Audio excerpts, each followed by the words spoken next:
A Ghost Story by H.J. Bendele, from Many Gifts of Tih'tulkd, Volume 1. What fool takes gold from a grave? It's not my fault. They decide valuable things should rot and rust in their death, while I, the one who still lives, sit in relative poverty. I am owed this. These jewels and gold should not be buried. The dead should not care for shiny things. What I call early archaeology, but many know it better as grave robbing. I did not believe in ghosts, spirits, or other spooky things. What I believed in was paying for my newest sports car and buying the biggest TV. I had a buyer that would not ask questions and a fine skill in cleaning jewelry. I also once worked as a security guard. Let go to differences in opinions on the concept of ownership. This is what gave me good insight on how security works, what rounds they took, how to avoid cameras, who to pay off, and when. This all made my early archaeology career simple and profitable. I've always drove no less than 20 minutes out of my town for my target, finding it important not to commit my activities on my own town. I've been at this career for some time now, years in fact, without ever being caught. Valuable targets have been getting harder to find. Looking for a fine target, I came across the Vhek'ith family cemetery, said to have extremely valuable finds. It started out as a cemetery for an odd family who worshipped some entity of long-forgotten society. Vhek'ith, they called the entity. That entity was said to be the god of souls, or the dead, or something. All I cared about was that the Vhek'ith family's overwhelming wealth. The cemetery now takes in any who are willing to pay. The Vhek'ith family was a successful family of psychics that have said to have proven their ability to talk with the dead. They did not need to guess twice on a name or speak to a crowd to get the right person. They would look at a person they never spoke to or have never heard of before and talk about a relative that passed, whom that person never spoke of. The Vhek'ith family gave information that no one would know but the dead. Passphrases, inside jokes, occult combinations, amazing, unknowable information.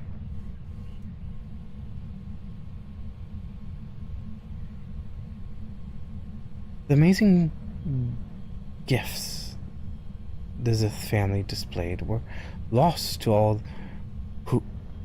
when the family line ended due to infertile men and women. When it came for them to know the family was coming to an end, they began to build a cemetery with the mass of the wealth they had. The cemetery had statues of skeletons dressed in black robes, gripping chains that led off to nowhere. The Vhek'ith family also was often seen wearing the same black robes, and wearing a symbol much like an X with a line down the middle. The wealth that was put into the cemetery gave it a good start, and with good upkeep and care, the cemetery still continued to take parties to this day. Rumors were talked about how, when the cemetery first opened, about the wealth of those who were buried there, how the Vhek'ith family buried each member with a jewel-encrusted symbol of their god. I know those jewels would be worth a fortune on their own, but that occult symbol, private collectors would pay billions. My plan was to slip in as a security guard. I knew the keys of the tomes of the Vhek'ith was in the caretaker's chamber, but getting in as the caretaker was difficult. But the security guard is another story. Security was provided by a third-party company who were having issues keeping guards on the cemetery. The solution to this problem was to find more security guards, leading them to pull security guards further and further away. It was well within believable possibility that a new guard would come in that no one knew before. I scoped the place out, got an idea of what the security guards looked like, was able to overhear some names, and made a plan. The security guard uniform was not unique. In fact, it was a common guard's uniform. The equipment was also standard. This was a simple job. There was even a guard loudly complaining about the job, threatening to quit.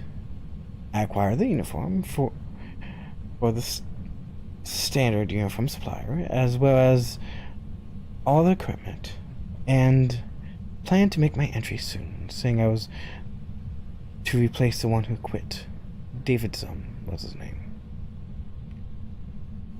None of this was difficult for me. My many years of experience taught me that the most important thing is confidence.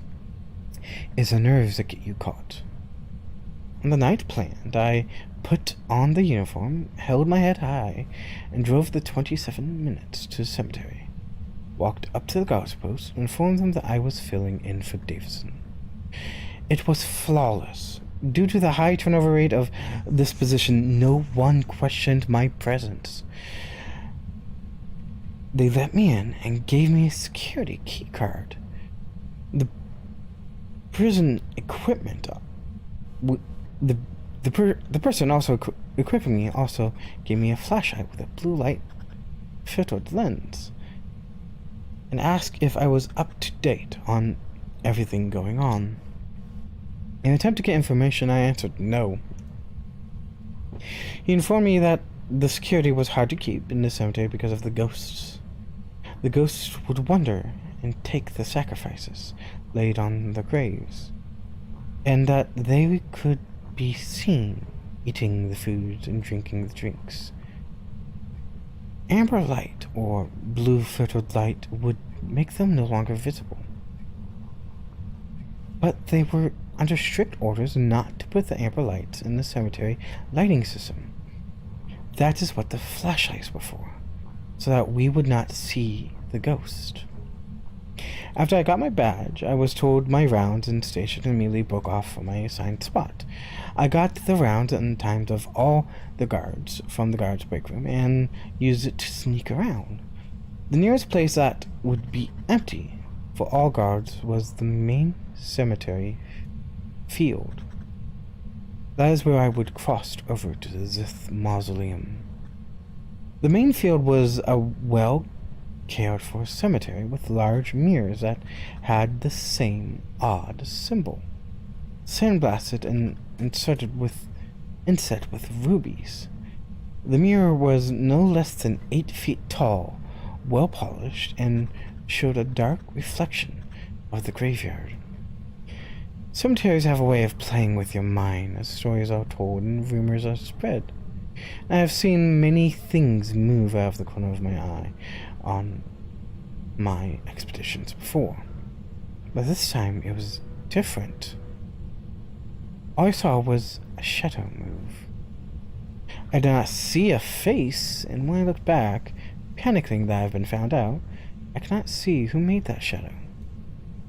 A cold shiver ran down me, and I felt fear I've never felt before. I turned on my flashlight, trying to get a better sight, and saw nothing but a bowl of half-eaten fruit. The fear subsided, and I told myself some squirrel must have eaten the fruit. I continued through the cemetery, turning off my light to hide my presence. I came to the caretaker's chamber, and found the lock. Key. Not with a key card like what I was given at the beginning of the night. I used my electric lockpick gun that I picked up off the internet and easily unlocked the door after a few snaps of the pick gun. No one was in the caretaker's chamber at this hour, but I did hear the whispers within the shadows. Closing the door and using my flashlight to reveal that I was alone, aside from the symbol of the Zith family, on a long, black backlit panel with a bowl of half-eaten fruit.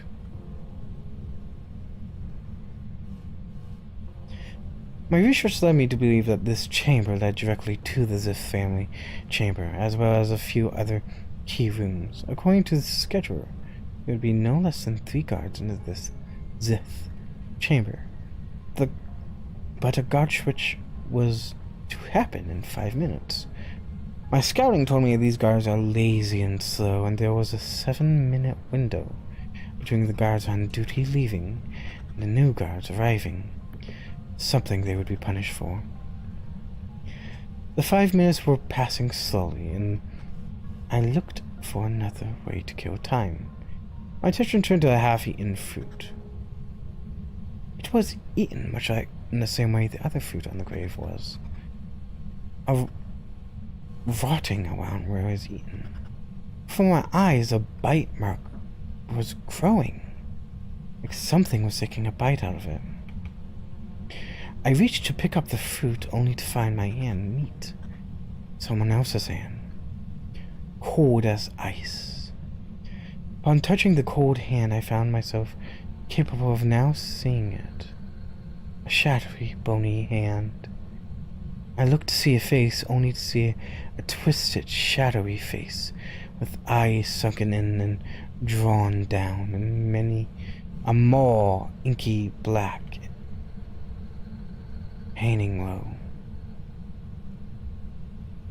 It was a twisted image of a person, fully made in shadow and darkness. I pulled away my hand with the speed one pulls away from a hot stove.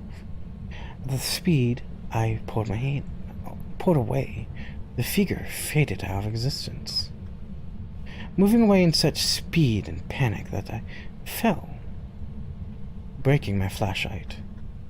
I stumbled out of the chamber into the Zith chamber, only to find the guards gone. I had a few minutes to grab what I needed. The chamber was dry as a bone and kept warm temperature. I quickly looked for the Zith caskets, something I never saw before, only to find that there were no caskets. The remains of the Zith family were kept in open air, well wrapped, mummified, and dressed in the black flowing robes seen on statues. There were 5 members, with Ardrin Zith being the most prominent and center as the head of the family. They leaned back at an angle, nearly standing, with their arms crossed over their own chests. The jewel-encrusted symbols they wore proudly around the neck, and a holy book to the god they worshipped, laid on the pedestal in front of Ardrin. I opened the page of the holy book of Ka-Zith. Open to a page, yes, sorry. I moved quickly after checking that there were no alarms in place and took all 5 holy symbols in the holy book. The whispering set in again. This time I had no amber flashlight. I noticed someone paying homage to one of the Zith family members. In a panic, I did my best guard's impression and asked them who they were. I noticed that they were draped in all dark, shadowy cloth. But it wasn't until I got closer to figure that I noticed that the dark, shadowy cloth was that of the figure I saw in the caretaker's room. When I approached, the figure moved away and faded from existence. I knew in the deepest part of me that this was a ghost. Still gripping the valuable symbols, I heard guards approaching. I quickly rushed back to the caretaker's chamber, just as I heard them call out to me. In a panic, I ran to the other door that led in the main field and began to make my way across the cemetery. I heard many more voices calling me an intruder, unwelcomed, and I ran. I found myself pressed against one of those 8-foot tall, large mirrors, my back to it. when I felt an icy cold hand gripped my shoulder from behind. I froze in fear, and a dozen more hands gripped my chest and pulled me into the mirror. Now I am forever lost in the world of shadow and darkness, where spirits go to rest. Nothing to do but read this holy book to the ancient god of the dead. Never take from the dead, else they would take from you.